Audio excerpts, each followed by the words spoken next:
Hi hello good morning. So ఇవాళ పేపర్లలో main headline ఏంటి? నేషనల్ మీడియా నుంచి రీజనల్ మీడియా దాకా టాప్ హెడ్లైన్ ఏంటి? ఒకటే, లోక్సభకు ప్రధానమంత్రి నరేంద్ర మోడీ హాజరు కాకపోవడం. ఆయన ఎందుకు హాజరు కాలేదు అన్న దాని మీద స్పీకర్ గారు ఇచ్చిన వివరణ ఇప్పుడు తీవ్ర చర్చనీయాంశమైంది. ఒక మన దేశంలోనే కాదు, వరల్డ్ వైడ్గా ఇది అటెన్షన్ గ్రాప్ చేసింది. ఇందులో రాజకీయాలు ఏంటి అనేది పక్కన పెడితే, మన దేశ ప్రధానికి చట్టాలను తయారు చేసే మన పార్లమెంటులో అది బీజేపీకి బలం ఎక్కువ ఉన్న లోక్సభలో ప్రధానమంత్రికి రక్షణ లేదు అని పార్లమెంటును శాసించే స్పీకర్ గారు చెప్పడం. ఇంతకంటే మనమంతా సిగ్గుతో తలదించుకోవాల్సిన అంశం మరొకటి ఉండదు.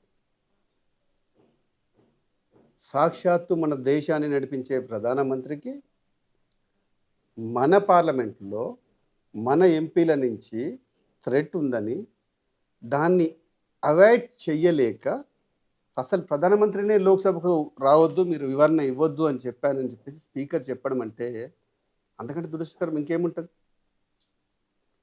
స్పీకర్ తలుచుకుంటే వాళ్ళను మహిళా ఎంపీలైనా సరే మార్షల్స్ పెట్టి వాళ్ళ దాడిని అడ్డుకోవచ్చు. మహిళా ఎంపీలు సరే స్పీకర్ ఇంకోసారి లేస్తే సస్పెండ్ చేసి పాలిస్తాను అంటే ఆ పరిస్థితి రాదు. మరి ఎందుకు ఇదంతా జరుగుతుంది అని అంటే, ఇది ఫక్త్ సానుభూతి రాజకీయాల్లో భాగంగా జరిగిన ఒక ఎపిసోడ్.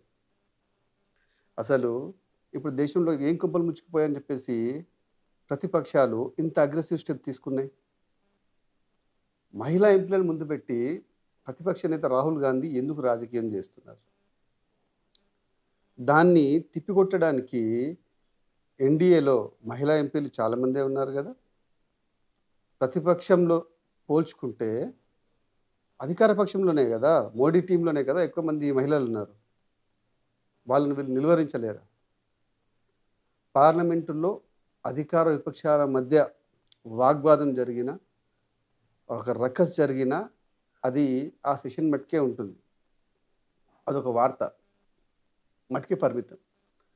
కానీ ప్రధానమంత్రి వస్తే ప్రధానమంత్రికి రక్షణ లేదు అని చెప్పడం అనేది, అది మన పార్లమెంట్ నడుస్తున్న తీరు ఎంత లోపభూయిష్టంగా ఉంది అనే ఒక చర్చకు దారితీసే అంశం. ఈ విషయాన్ని ప్రపంచ దేశాలు ఎట్లా చూస్తాయి? భారతదేశ ప్రైమ్ మినిస్టర్కి వాళ్ళ పార్లమెంట్లోనే, where he has full strength, అక్కడే రక్షణ లేదు అంటే అది ఎట్లాంటి సంకేతాలు పోతుంది?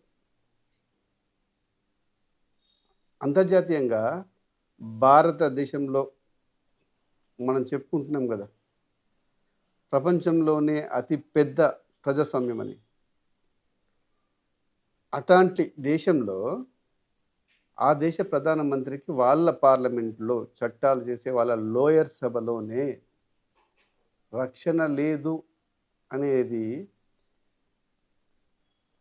మన దేశం ఇమేజ్ను ఎంత దెబ్బతీస్తుంది?